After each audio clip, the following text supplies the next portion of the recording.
Welcome to Theme Weavers, your weekly wisdom for weaving yoga themes into your classes. We're your hosts, Heidi and Farron. Today, we are going to talk to you about Yoga Sutra 1.2, Yoga Chitta Vritti Nirodha.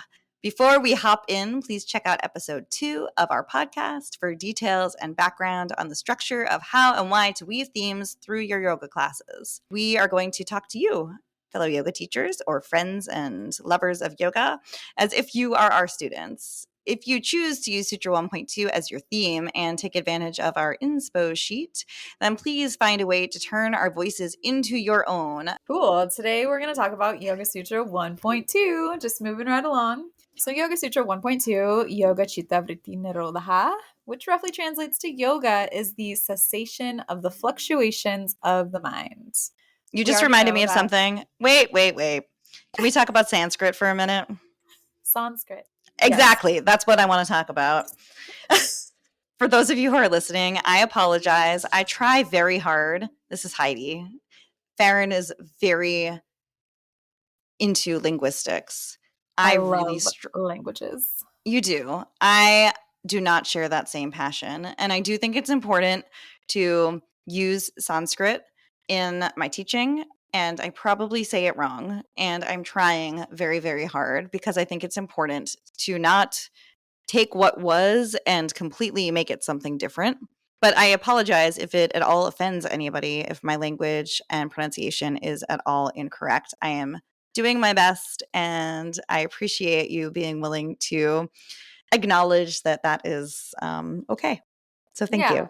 Same. I know that I don't say it, even though I'm like super into linguistics. I know I don't say all these things completely correctly, but like we're trying to honor the original yoga and its roots. So yeah, I mean, you can't knock us for trying, right? Yeah, I just wanted to say that because I know some people can be really offended by that. And I don't want that to ever make me not do the best that I can. I get you. All right. Speaking of fluctuations of the mind, Farron. All right. So we already know that yoga happens now. Yoga is now, which we talked about in episode 3. But now we get this taste of how on earth do we get to experience yoga? So if that tells us that yoga is now, Sutra 1.2 tells us we can be in the now by stopping the movement of our thoughts. That sounds like a pretty awesome thing to achieve, but it also sounds really hard. It's going to take me a lot of practice. Yeah. I work on it all the time. Not to get ahead of ourselves, because for today, we're only talking about how yoga is the experience that we have when we're able to still our thoughts. But as a sneak peek, the practices that we know and love and that we think of as yoga are actually all of the different tools in our toolbox that can help us to still the vrittis, or the movements that arise in our consciousness. Okay, I got to interrupt again since I'm the queen of interrupting. Farron, I'm not sure that everyone knows what vrittis are. I didn't know what they were after my first 200-hour yoga teacher training, and the majority of my students certainly don't know unless they actually listen to me when I talk to them. So I think it would be really helpful if we back up for a moment. So Farron, what is a vritti? Absolutely. You can always interrupt me, Heidi. I will continue to. I can promise you that. Okay. A vritti is a Sanskrit word that's translated into English as thought waves, or the movements of the mind. We all have felt how the vrittis, which include emotions or memories or even imagination, spin around inside of our minds, especially when we try to sit for meditation, right? The vrittis arise and they create kind of a ripple effect throughout our bodies and our nervous systems. Wait, I have to interrupt you again. Because I have a teaser for a future episode. So when these ripples become patterns, they start to form what yogis call samskaras. So samskaras are the impressions left in our minds by our past experiences. They form the basis for future reactions. They form the basis for future habits and mental fluctuations. That's not the focus for today, but I needed to interrupt you to be sure you really understood what the vrittis are and what they are creating in us. So thank you for that. Yeah, I can't wait to get to samskaras. It's like one of the toughest practices for me. I taught about it today. It was a good class. Oof, I know. You told me about your class. I love it. See, I want people like getting in on those conversations. Maybe we should publish those. Our Marco Maybe not. Polo conversations. Yeah. I mean, I'm pretty sure I also talk about things that maybe other people don't need to hear. This is true. But We'll maybe have to go it on could be like editing. the hidden tracks at the end of the season. Yeah, like little bloopers. Oh my god, Okay. Heidi and Farron unfiltered, uncut. Oof. I don't know if I can Mhm. handle it. I don't think so. Okay, just to recap, that was a lot of information. Today's themes about Sutra 1.2, which tells us yoga is the experience we have when we still the vrittis, the movements of the mind. And like we said last week, the trees that our monkey mind often jumps between is a never ending journey of swinging from thought to thought. So now we're all set on what we're talking about. Heidi, what are some of the problems that practicing Sutra 1.2 can solve? All right. Well, Sutra 1.2 tells us that yoga is the cessation of the fluctuations of the mind. So you might start to solve a bunch of problems that come up for you in your life. One that I thought of was reducing stress and anxiety. When we learn to calm our mental chatter and our racing thoughts, we often find greater inner peace and tranquility. Amazing, right? It can be hard to do, but it can happen. We have some improved mental clarity. When our mind is crazy busy and active, jumping from thought to thought, it can cloud our clarity and focus. So, by practicing Yoga Sutra 1.2, we have a better chance to think clearly and make decisions with greater precision and awareness. Really helpful in our regular lives, right? Yep. Yeah. So, emotional regulation. I guess I can't speak for you, Farron, or you listeners, but we all struggle with emotional ups and downs due to the constant fluctuations of the mind, or at least I definitely do. I mean, I try not to as much as I do, but I do. It's a thing. So, Yoga Sutra 1.2 helps us gain better control over our emotions, leading to more emotional stability and resilience. Funny story for a moment, Farron. I was interviewed once as like a local yoga teacher on our local cable news channel. Like two Ooh. people. Yeah, like two people probably watched it. But I was being me, which you now see as somebody who like interrupts and gets excited and talks a lot. And the woman interviewing was like, "Wait, you're a yoga teacher? That makes no sense. You have a lot of energy." I'm like, "All right. Well, thank you." Whoa. And like, it's a practice. I do have a lot of energy and I do talk a lot, but I also can become very still in my thoughts and I can drop in. Might not always last, and it might not last in every conversation that I have or when I'm nervous, right? And have this excited energy. But yeah, there was this idea that like all yogis have to be like, levitating and silent and focused. And we can work at it. I mean, I don't know that I'll ever be able to levitate, but That is one of the hard things about being a yoga teacher is everyone thinks that like you have your shit together and they like put you up on this pedestal that you're like some love and light and just peaceful, wise being. But like, no, we're human and we're practicing all of this stuff with you together. yeah, and we love it, and that's why we do it is because it's made a difference in our lives and continues to make a difference in our lives, but, like, my mind is not still, right? I Yeah. cannot cease the fluctuations of my mind. I can practice it and work at it, but our mind's constant fluctuations and movements can distract us from being fully present in our daily lives. So when we practice Sutra 1.2, we can become more aware of the present moment, fostering the sense of mindfulness and connection to our surroundings, which we already know from last week is literally the definition of how to experience yoga. Sutra 1.1 tells us, Baron. Yoga is now. So, what about greater self awareness? I think when we start to use tools to still the vrittis, the mind chatter that we all have, it can lead to a deeper understanding of ourselves. We can find opportunities to become more aware of our thought patterns, our habits, and our reactions, which allows us to have personal growth and hopefully some self improvement if we choose. It's pretty powerful that by learning to still the fluctuations of our minds, that we can start to practice cultivating a more peaceful and centered mind, ultimately enhancing our overall well-being and quality of life. Sign me up.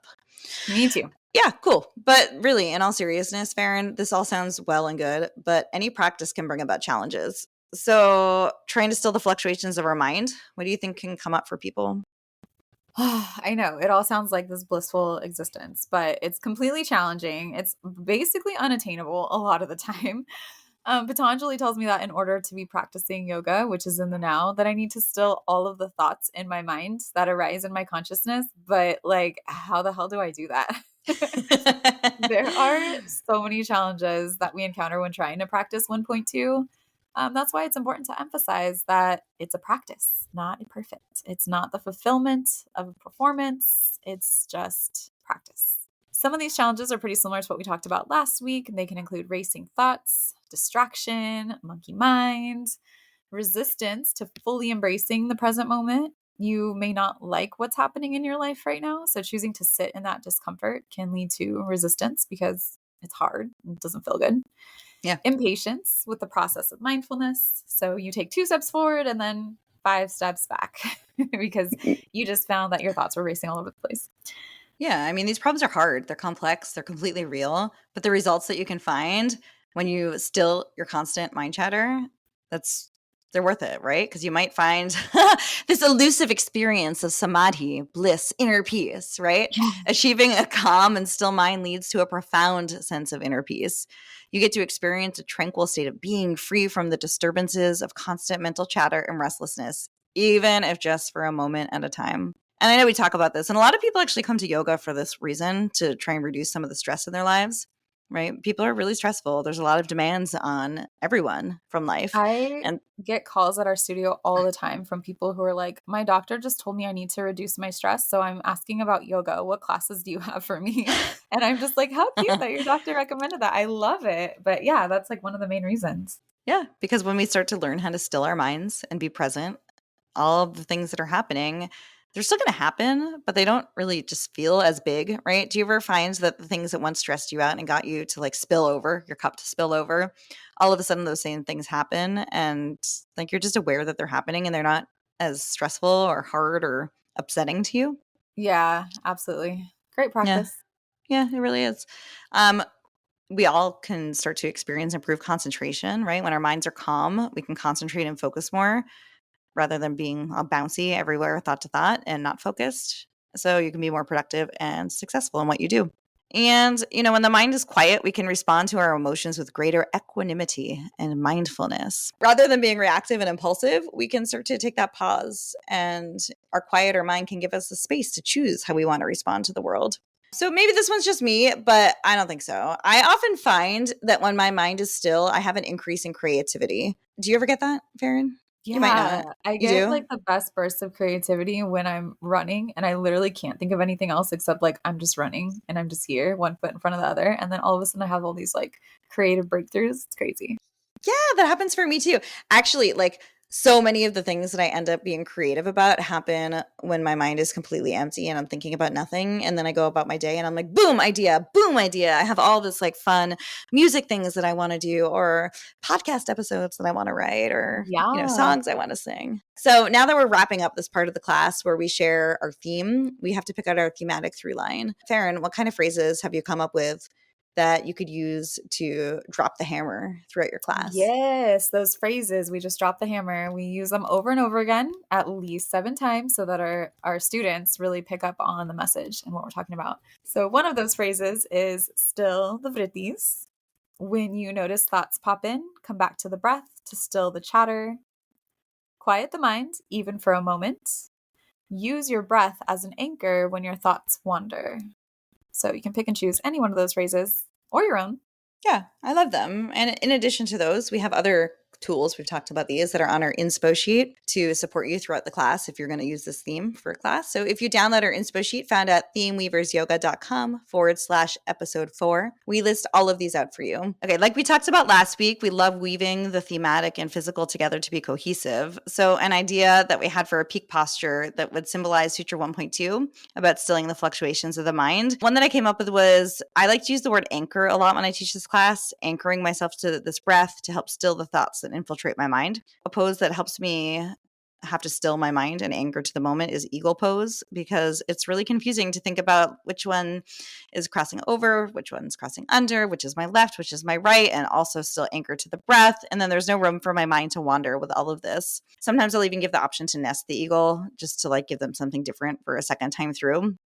But I just think it's a really cool way to focus their mind on what you're doing rather than to be in the thoughts. There's no room for you to be in your thoughts. Your mind has to be still because you're so engrossed in the pose that you're working through. Pretty much any balancing posture is good for this class as well. Just anything where like you have to keep your mind on like staying upright on one leg. That's right. That's right. You could really use anything. We have some layering postures, I think, for you on the inspo sheet also, if you are so inclined to use them. Yeah, they're on the Inspo Sheet. Check them out there. This is all great, Heidi. So the practice is almost done. We want to conclude and wrap up this woven theme with a pretty little bow. So as you wind down your physical practice and you prepare to walk off of your yoga mat, you can always tell your students, the yoga practice doesn't have to end here. You have the opportunity to keep practicing Yoga Sutra 1.2, Yoga Chitta Vritti Nirodha, which teaches us that yoga is the experience we have when we still the vrittis, the fluctuations of the mind. Any moment in your day, you have the opportunity to connect to the now by stilling the fluctuations of the mind. So, yoga teachers, let's put this all together. In summary, following our 6-step process of theme weaving. Number 1, name the theme, Yoga Sutra 1.2. Yoga is the stilling of the fluctuations of the mind. Number 2, what problems does it solve? Quieting the monkey mind to bring us to the now, which is yoga. Number 3, what challenges might arise? It's hard to still the mind and be in the present moment, not get wrapped up and lost in your thoughts.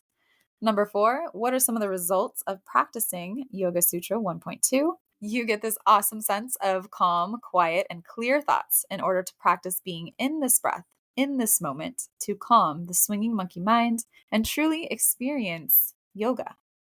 Number 5, what thematic through-line phrase can we weave throughout the class? You can say, still the vrittis, clear the mind, and be in this breath. Number 6, conclusion. To wrap it up, remind your students that they can take this practice off the mat as they walk throughout their day, continuing their own practice of yoga. To find all of the little extras, you can go to themeweaversyoga.com/episode 4. Link is found in the show notes to get the Inspo Sheet for Yoga Sutra 1.2. Bring this theme alive in your own voice, in your own practice, and in your own teaching. You can also check in with us on Facebook, Instagram, or email us to let us know how this class lands. Yeah, so tune in next week for another episode of Theme Weavers, where we'll explore our samskaras and have you prepared to go on and inspire your students in your next class. If you're unsure on the structure of how to weave your theme throughout the class, please feel free to go back and listen to episode 2, Why Weave? The Importance of Threading Intention into Your Yoga for background and inspiration. Until next time, we weave you in peace. In peace.